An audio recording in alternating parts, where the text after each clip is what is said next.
यीशु मसीह को जानने से पहले मेरा जीवन जो है काफ़ी पाप में था, अंधकार में था और काफ़ी गलत कामों को मैं करता था। जैसे कि सिगरेट पीना, व्यभिचार करना, गंदे कामों को करना, अपने दोस्त लोग के साथ मिलकर जो है तरह तरह के जगहों पर जाना, दूसरे लोग को टारगेट करना, बहुत सारे गलत कामों को मैं करता था। मगर आग बहुत ज़्यादा पकड़ लिया था, बुझने का नाम नहीं ले रहा था। फिर सब पानी उसके ऊपर डाले, मैं भी डाला, तब तक वो लगभग 70% वो जल चुकी थी।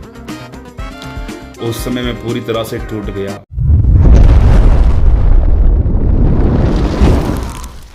प्रभु की इस सेवकाई के लिए अपना बीज गूगल पे, फ़ोन पे अकाउंट के द्वारा ज़रूर बोएं और इस वीडियो को अपने दोस्तों तक ज़रूर शेयर करें। चैनल को सब्सक्राइब करें, लाइक करें, कमेंट करें। धन्यवाद। आप सबको जय मसीह की। प्रभु आप सबको आशीष दे। और मैं सुशील ब्रदर आप सबके बीच में एक बहुत ही खास वीडियो लेकर आया हूं और हमारे बीच में एक बहुत ही खास मेहमान उपस्थित हैं। और मैं आपको बता दूं कि ये एक प्रभु के दास हैं और बहुत सारे जगहों में जो है कि रोड पे जाके प्रभु के शुभ संदेश को बांटते हैं। और आज हमारे बीच में वो उपस्थित हैं और आज हम लोग जानेंगे कि किस प्रकार से प्रभु उनको चुना और कैसे प्रभु यीशु मसीह को स्वीकार किए, कैसे आज प्रभु की सेवा कर रहे हैं। तो सबसे पहले हम प्रभु के दास का स्वागत करते हैं। आप अपना नाम बताएं और उसके बाद से आप अपनी गवाही को शेयर करें। मेरा नाम पास्टर पॉल है। आप कितने साल से प्रभु की सेवा कर रहे हैं? मैं लगभग 10 साल से जो है प्रभु यीशु मसीह की सेवा कर रहा हूँ। जी, आप सेवा अभी कहाँ कर रहे हैं? अभी एट प्रेजेंट टाइम में मैं वाराणसी में सेवा कर रहा हूँ। आप प्रभु के बारे में कैसे जाने? प्रभु यीशु मसीह के बारे में जो है मैंने आज से लगभग 15-16 साल पहले जो है बढ़िया से यीशु मसीह के बारे में जाना। जी, तो यीशु मसीह में जाने से पहले आपका जीवन कैसा था? यीशु मसीह को जानने से पहले मेरा जीवन जो है काफ़ी पाप में था, अंधकार में था और काफ़ी गलत कामों को मैं करता था। जैसे कि सिगरेट पीना, व्यभिचार करना, गंदे कामों को करना, अपने दोस्त लोग के साथ मिलकर जो है तरह तरह के जगहों पर जाना, दूसरे लोग को टारगेट करना, बहुत सारे गलत कामों को मैं करता था। जी, तो आप प्रभु यीशु मसीह को कैसे स्वीकार किए? एक्चुअली क्या है कि यीशु मसीह को एक्चुअल में मैंने जो है आज से 15-16 साल पहले मैंने बढ़िया से जाना। उससे पहले भी मैं मसीह में था मगर नामधारी था। नामधारी का मतलब है कि जैसे कि और भी बहुत सारे कम्युनिटी के लोग हैं, जैसे कि मैं किसी को बोलना नहीं चाहता हूँ, इंडिविजुअली मैं किसी को नहीं बोल रहा हूँ। रोमन कैथलिक वाले जी, आरसी वाले हैं जी। मैं आरसी बैकग्राउंड से था, रोमन कैथलिक को मैं फॉलो करता था और मेरी पूरी फैमिली जो है रोमन कैथलिक को ही फॉलो करती थी। और रोमन कैथलिक का भी कैसे कम करते थे, जैसे कि बहुत सारे मूर्तियों को रख के, जैसे कि मरियम का मूर्ति रख देना, यीशु मसीह का मूर्ति रख देना, क्रॉस रख देना और अन्य भी जितने भी देवी देवता है उन सब की फोटो मूर्तियों को लगाकर, अगरबत्ती दिखाकर, मोमबत्ती दिखाकर जो है हम लोग पूजा करते थे। और ऐसे ही हम लोग करते थे। और यही नहीं बल्कि सब जगहों पर जाकर, जैसे कि मंदिर में जाकर हम नारियल भी फोड़ते थे, 11-11-21 नारियल भी फोड़ते थे। जब मेरा एग्ज़ाम ख़त्म होता था, नहीं चर्च में नहीं, मंदिर में जाके, यानी सबको मैं फॉलो करता था, बोलता था कि सब एक है। मेरा मानना ये था कि सब एक है, सब भगवान एक है।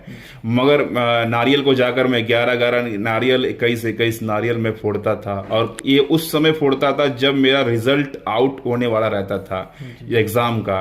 तो मैं भगवान से जाके बोलता था, अन्य जो देवी देवता हैं, कि ये मुझे पास कर दीजिए। यदि आप मुझे पास कर देंगे तो मैं जो है और भी बढ़ के और भी ज़्यादा मैं जो भी है नारियल जो है जो आपको मैं अर्पण करूँगा, समर्पित करूँगा। तो इस तरह से मैं वाचा बांधता था अपने देवी देवताओं से, जो उनसे मैं प्रॉमिस करता था। मगर इसके बावजूद जो है कि मैं पास होने के कारण पास नहीं होता था मैं, बल्कि जो है और जो है 2-3 सब्जेक्ट में मैं फेल हो जाता था। बल्कि इसका अपोजिट होता था मेरे साथ, सब कुछ करने के बावजूद भी। और दोबारा जो है फिर मैं ऐसे ही प्रोसेस मेरा चलता रहा। मैं सोचता था कि चलो मेरे से देवी देवता नाराज हो गए हैं, चलो मैं उनको मना लूँगा, फिर से मैं ज़रूर पास हो जाऊँगा। फिर मैं जाकर 21 नारियल जाके ऐसे फोड़ता था, पूजा जाके करता था, मगर फिर दोबारा जो मैं मैथ्स में 1 या 2 नंबर से मैं फेल कर जाता था। फिर मैं इस तरह से सच्चे ईश्वर की तलाश में था। यीशु मसीह को जानने के बावजूद भी, मसीह होने के बाद भी, क्रिश्चियन होने के बावजूद भी जो मैं इस तरह से जो मैं अंधकार में पूरी तरह से भटका हुआ था, सच्चाई की मैं खोज कर रहा था। एक दिन जब मैं टीवी देख रहा था, वो सुबह का 6:30 बज रहा था। उस समय मैं जो है डीजेस अंकल का प्रोग्राम देखा फर्स्ट टाइम। पहले से हमने डीजेस अंकल के बारे में सुना था, जीसस कॉल्स के बारे में सुना था, मगर डीजेस अंकल का प्रोग्राम जो है मैंने उस दिन देखा। और उस दिन वो अपनी टेस्टिमनी बता रहे थे, अपने बारे में बता रहे थे कि किस प्रकार से वो प्रभु को जाने, किस तरह से उन्होंने संघर्ष किया प्रभु में, किस तरह से वो घंटों घंटों घुटने पर प्रार्थना करते थे जॉब करने के बावजूद भी, और किस तरह से पवित्र आत्मा के वरदानों से प्रभु ने डीजेस अंकल को भरकर इस्तेमाल किया। उनकी लाइफ से मैं काफ़ी ज़्यादा इंस्पायर्ड हो गया, बहुत कुछ मुझे सीखने को मिला। तो मैंने भी ये निश्चय कर लिया कि मैं भी डीजेस अंकल के जैसा बनूंगा, उनके जैसा सेवा करूंगा। तो मैंने ये पूरी तरह से डिसाइड कर लिया था, और उस समय से मेरा जीवन जो है धीरे धीरे बदलने लगा। मैं प्रार्थना में, वचन में बढ़ने लगा, और मेरा परिवार भी जो है तरह तरह के जो एक्टिविटी करते थे, क्रियाकलाप करते थे, सब मूर्ति सब रख के, फोटो रख के जो वर्शिप करते थे, वो सब वो लोग हटा दिए। क्योंकि हमारा परमेश्वर जो जिंदा परमेश्वर है, वो किसी हाथ के बनाए हुए मंदिरों में नहीं रहता, ना किसी ईंटे में, ना कोई पत्थर में। मैं किसी को यहाँ पे दिल दुखाने के लिए बात नहीं कर रहा हूँ, आप ही सोच कर देखिए। यदि कोई भी आप चीज को अपने हाथ से बना रहे हैं, कारीगरी कर रहे हैं, अपने हाथ से बना रहे हैं, उसको एक स्ट्रक्चर दे रहे हैं, एक रूप दे रहे हैं उसको, और उसको वर्शिप करेंगे, उसकी आराधना करेंगे, वो हमारी नहीं सुनेगा, क्योंकि वो निर्जीव है। हमारा प्रार्थना वो सुनने वाला परमेश्वर जिंदा परमेश्वर है, वो इधर उधर कहीं नहीं रहता, वो हमारे शरीर में रहता है। परमेश्वर का वचन बोलता है कि तुम्हारा शरीर पवित्र आत्मा का मंदिर है, और परमेश्वर का आत्मा तुम में वास करता है। वो कहीं यहाँ वहाँ ढूंढने की हमको जरूरत नहीं है, वो हमारे अंदर है। यदि हमारा दिल साफ है, मन साफ है, हम अच्छा काम करते हैं, प्रार्थना करते हैं, वचन में बने रहते हैं, उसके काम को करते हैं, तो वो हमारे अंदर जिंदा है। तो इस तरह से मैं प्रार्थना करता था, प्रभु में धीरे धीरे मैं आगे बढ़ते गया, और बढ़ते गया मेरा परिवार भी आगे बढ़ रहा था। मगर छोटे सी उम्र में हमारे फादर जो है एक्सपायर हो गए थे। छोटे सी उम्र में, काफ़ी कम उम्र में हमारे पापा जो हम लोग को छोड़कर चले गए थे। हम 4 भाई थे, 3 बहन थे, मेरी माँ थी। माँ ने जो काफ़ी मुश्किलों से हमको जो है पढ़ा लिखा कर बड़ा किया। अच्छे से हम लोग पढ़ भी नहीं पाए, मगर जो है प्रभु यीशु मसीह ने हमें काफ़ी मदद किया इसमें। और परिवार में कोई कमाने वाला नहीं था, अर्निंग करने वाला कोई नहीं था, जिसके कारण जो है मुझे एजुकेशनल फील्ड में जाना पड़ा एज अ टीचर के जॉब के लिए। प्राइवेट स्कूल में, इंग्लिश मीडियम स्कूल में मैं पढ़ाता था। और इस तरह से मैं जब ऐसे जगह पर गया पढ़ाने के लिए, ऐसे माहौल में गया, अन्य जातियों के बीच में जो है मैं, जहाँ पर मेरा प्रार्थना और वचन जो है बिल्कुल भी कम हो गया, और अन्य जाति का जो बातें जो था, जो संगति जो था, जो वो लोगों का नेचर जो था, वो पूरी तरह से मेरे अंदर आने लगा। और इस तरह से मैं अपने जीवित परमेश्वर से धीरे धीरे दूर जाने लगा। काफ़ी ज़्यादा मैं पाप में भी, गंदगी में भी चला गया था। और उसके बाद जो है मेरा तबीयत खराब हो गया। तबीयत खराब होने के बाद मैं घर वापस आया, और घर वापस आने के बाद मुझे हमेशा फीवर रहता था, हेडेक रहता था, सर में दर्द रहता था। तो मैं एंटीबायोटिक दवाई लेकर जो है इस तरह से खाया करता था। मैं सोचता था कि चलो नॉर्मल फीवर है, ठीक हो जाएगा। ऐसे ऐसे मैं करता था। तो महीना भर 10 दिन ऐसे ठीक रहता था, उसके बाद वो फिर आ जाता था। ऐसे करते करते मेरा शरीर जो है पूरी तरह से शरीर मेरा गल गया, पूरा हड्डी का ढांचा हो गया। मेरी आंखें पीली पड़ चुकी थी, और हम लोग के पास कुछ खास पैसा भी नहीं था, कोई इनकम का सोर्स नहीं था, कोई कमाने वाला नहीं था। तो इस तरह से हम अपने घर में संघर्ष कर रहे थे। उसके बाद जो है एक दिन मेरे को खून का वोमिटिंग होने लगा, ब्लड का वोमिटिंग होने लगा, खून का उल्टी होने लगा। और उसके बाद जो है बहुत ज़्यादा उल्टी हो रहा था। उस समय जो है मेरे भाई लोग और मेरी माँ जो है मुझे पास की हॉस्पिटल में लेकर गई। फिर वहाँ पे मुझे मालूम चला कि मुझे टीबी बीमारी हो गई, वो भी लास्ट स्टेज का। और डॉक्टर ने भी यहाँ पे जवाब दे दिया था कि इसका कोई कुछ नहीं कर सकता, इसको अपने घर ले जाओ। और वहाँ पर जो है मैं वापस अपने घर आ गया और अपने मेरे पास एक बाइबल था जो मैं हमेशा पहले पढ़ता था, प्रार्थना करता था। उस बाइबल को मैंने फिर से उठाया। जिस बाइबल को मैंने छोड़ दिया था संसार में जाने के बाद, उस बाइबल को मैंने फिर से उठाया, प्रार्थना किया, रोया प्रभु से, और प्रभु का आवाज़ मेरे पास आया कि मत डर, मैं तेरे साथ हूँ। मैं अपने धर्म में दाहिने हाथ से पकड़कर तेरी सहायता करूँगा, अपने धर्म में दाहिने हाथ से तुझे संभाले रखूँगा। इस तरह से मेरे पास वचन आया, मुझे काफ़ी शांति मिला। और मैं जिस तरह से देख रहा हूँ कि मैं पर डे बाइबल पढ़ रहा हूँ, उसी कंडीशन में कुछ दिन के बाद मेरी खून की वोमेंटिंग जो थी वो बंद हो गई, ब्लड आना बंद हो गया, और मैं प्रार्थना में बनते गया। उस प्रकार से मेरा जो है शरीर भी फिर से बनने लगा, शरीर बनने गया, बनते गया। उसके बाद में 1 महीने के बाद जो है फिर से उसी डॉक्टर के पास गया चेकअप के लिए। डॉक्टर शॉक्ड हो गया, आश्चर्यचकित हो गया, ये कैसे हो गया। और उसके बाद जो डॉक्टर ने भी जान लिया कि यीशु ही जिंदा खुदा है, और मैंने भी उसको बोला कि मुझे यीशु ने ठीक किया है जी। उस परमेश्वर ने मेरे जीवन में अद्भुत काम किया। तो आपके जीवन में कुछ ऐसा जो मोड़ आए जिसके चलते प्रभु में आप काफ़ी मजबूत हुए हो, तो वो मोड़ कोई बताइए ताकि लोग जाने। जैसे कि मैं यहाँ पर जो है प्रभु में आ गया था, मेरे जीवन में एक बड़ी बीमारी आई। उसके बाद मेरा बीमारी जो है प्रभु यीशु मसीह ने ठीक किया, तो मैं पूरी तरह से ठीक हो गया था। मगर घर में कमाने वाला कोई नहीं था, हम लोग ही थे, 4 भाई थे। 4 भाई के पास कोई बढ़िया जॉब भी नहीं था। फिर से मुझे टीचिंग फील्ड में जाना पड़ा, फिर से वो संसारिक काम में जाना पड़ा कमाने के लिए।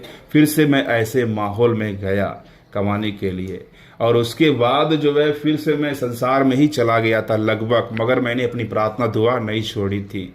प्रार्थना दुआ मैं करता था, मगर पहले ऐसा प्रे नहीं करता था, ना मैं वचन पढ़ता था, मगर प्रभु में बना था मैं। फिर उसके बाद जो है मेरे जीवन में सबसे बड़ा बदलाव जो है 2020 में आया, वो कोरोना के समय। उस कोरोना के समय में क्या है कि उससे पहले मैं जो है इंग्लिश मीडियम स्कूल में एज अ प्राइवेट टीचर के रूप में काम करता था। उस कोरोना में मेरी जॉब चली गई, मेरे साथ मेरी पत्नी, मेरा 5 महीने का बच्चा था।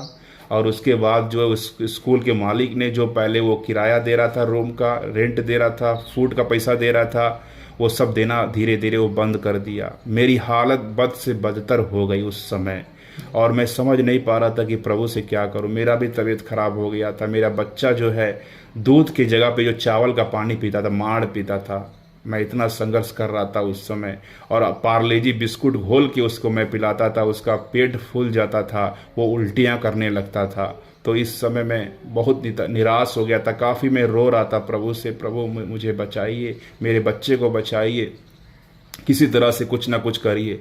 उस समय जो है प्रभु ने मुझे जो है दर्शन दिखाया, बहुत बड़ी भीड़ प्रभु ने मुझे दिखाया। मेरे हाथ में बाइबल था, मैं प्रचार कर रहा था उन, और ऐसी भीड़ को दिखाया जो लोग रो रहे थे, बिलक रहे थे बीमारी से, दुख से, दर्द से। मैं ऐसे लोगों के लिए प्रचार कर रहा हूँ, ऐसे लोगों के पास, ऐसे लोगों के लिए प्रार्थना कर रहा हूँ। तो पहली बार तो मैंने इग्नोर कर दिया, दूसरी बार भी आया, उसको भी मैंने इग्नोर किया, तीसरी बार मैंने देखा कि बहुत बड़ी भीड़ है, मैं वहाँ प्रचार कर रहा हूँ बाइबल लेकर, और वहाँ पर मैं प्रभु के प्रेम के बारे में बता रहा हूँ, लोगों के लिए दुआ कर रहा हूँ। तो उस समय मुझे समझ में आ गया कि प्रभु मुझे अपनी सेविकाई के लिए बुला रहे हैं, सेवा में बुला रहे हैं। तो उस समय मैं क्या करने लगा कि लोगों से कांटेक्ट करने लगा, फेसबुक के थ्रू मैं सबका नंबर निकाल के, जो बीमार थे, जो कोरोना जिनको हो गया था, जो दुख तकलीफ में थे, उन लोगों को मैं प्रभु यीशु मसीह का सुसमाचार बताने लगा, वो लोगों के लिए दुआ करने लगा, वो लोग ठीक हो जाते थे उस समय जो है। और व्हाट्सएप में भी मैं प्रभु यीशु मसीह का सुसमाचार प्रचार करता था, बाहर नहीं जा पाता था तो लोगों के लिए दुआ करता था, और प्रभु अद्भुत काम करते थे उस समय। उस समय जो है प्रभु ने मुझे इस तरह की क्रिटिकल सिचुएशन से मुझे बाहर निकाला। और उसके बाद जो है मकान मालिक कुछ दिन बाद आता है, बोलता है कि आपका किराया जो है 10-15 हज़ार हो चुका है, इसीलिए आप किराया दे नहीं पा रहे हैं, एक काम करिए आप रूम खाली कर दीजिए, रूम खाली कर दीजिए। बोला, मैंने रूम खाली कर दिया, मगर उसने पैसे मेरे से नहीं मांगा, उसका मन प्रभु ने बदला, और उसने कुछ सामान मेरा लेके मुझे छोड़ दिया, बोला कि जाइए आप कहीं पे चले जाइए। उस तरह से प्रभु मुझे जो है, उसके बाद जो है फिर मुझे अपने भाई साहब के यहाँ पर हम आ गए, अपनी माँ के पास आ गए, जहाँ पर मेरा जो पहले से घर बना हुआ था, वहाँ पर मैं आ गया, रहने लगा। और 1-2 महीना मैं प्रभु की सेवकाई वहाँ पे कर रहा था, रह के सुसमाचार प्रचार करता था, प्रभु का संदेश बांटता था, लोगों के लिए दुआ करता था, क्योंकि प्रभु ने मुझे अपने काम के लिए चुन लिया था, मैं वही करता भी था। उसके बाद जो है फिर से एक बड़ा तूफान मेरे जीवन में आया जो मुझे पूरी तरह से तोड़ के रख दिया।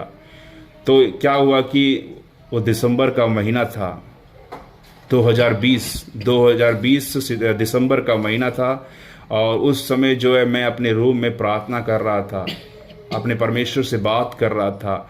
तो उस समय जो मेरी पत्नी जो है, मेरी वाइफ जो है, उस समय जो छत के ऊपर जो है वो आग ताप रही थी, लकड़ी जला के आग ताप रही थी, वो नाइटी पहनी हुई थी। तो मैं फिर बाद में मुझे मालूम चला मैं किसी का आवाज़ सुन रहा, मैं प्रार्थना में मगन था, मेरे को समझ में नहीं आ रहा था, मगर मैंने एक आवाज़ सुना जोर जोर से चीखने के लिए, यीशु यीशु बचा लीजिए, इस तरह से। फिर मैंने सोचा कि ये कौन चिल्ला रहा है।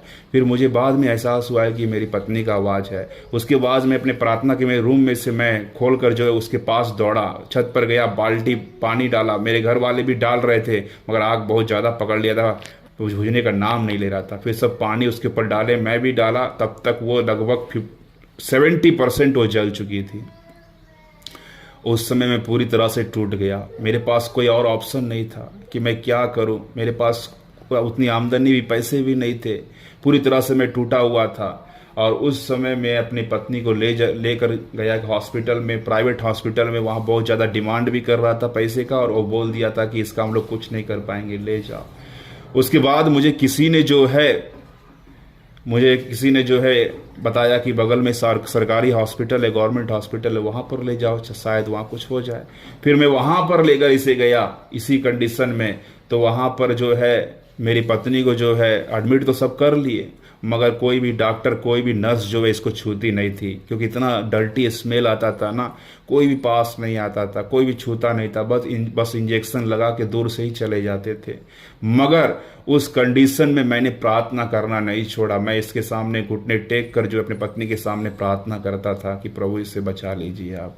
उस कंडीशन में मैं इसके घाव को धोता था, इसके घाव को मैं साफ करता था, मैं मरहम पट्टी अपने हाथ से खुद किया करता था।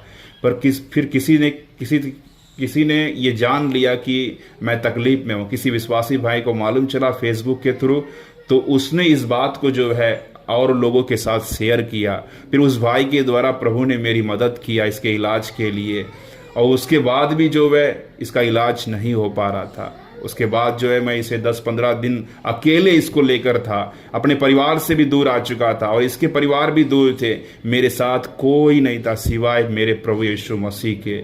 मैं इसके लिए प्रार्थना दुआ करता था, सब मैं काम करता था, और इसका इलाज नहीं हो पा रहा था। उसके बाद मैं इसके घर इसको लेकर गया। वहाँ पर मैं तेल में प्रार्थना करके एक तेल था जड़ी बूटी वाला, उस तेल में प्रार्थना करके मैं इसको लगाता था। मेरे इसके घर वाले इसको लगाते थे, मैं लगाता था। प्रार्थना पर डे इसके लिए प्रार्थना करके तेल लगाता था, और पूरी तरह से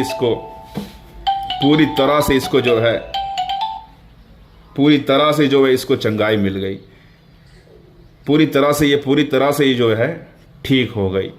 और इस तरह से जो है प्रभु ने एक अद्भुत काम किया मेरे जीवन में। इस तरह से जो है प्रभु ने जो है एक अद्भुत काम किया, और मेरी पत्नी को पूरी तौर से चंगाई दी, और उस तरह से मेरा जीवन पूरी तौर से बदल गया। और मेरी पत्नी और मैं दोनों मिलकर जो है प्रभु यीशु मसीह की सेवा करते हैं। गाँव में जाकर, गलियों में जाकर, सड़कों में जाकर प्रभु यीशु मसीह का उद्धार का संदेश बांटते हैं। जिस प्रभु यीशु मसीह ने मुझे बचाया, मेरी पत्नी को बचाया, मैं चाहता हूं कि सबका जीवन भी बचे, लोग नरक की आग से बच जाएं और सच्चे परमेश्वर को जान ले। हम लोग हर जगह जाकर प्रभु यीशु मसीह का उद्धार का संदेश बांटते हैं।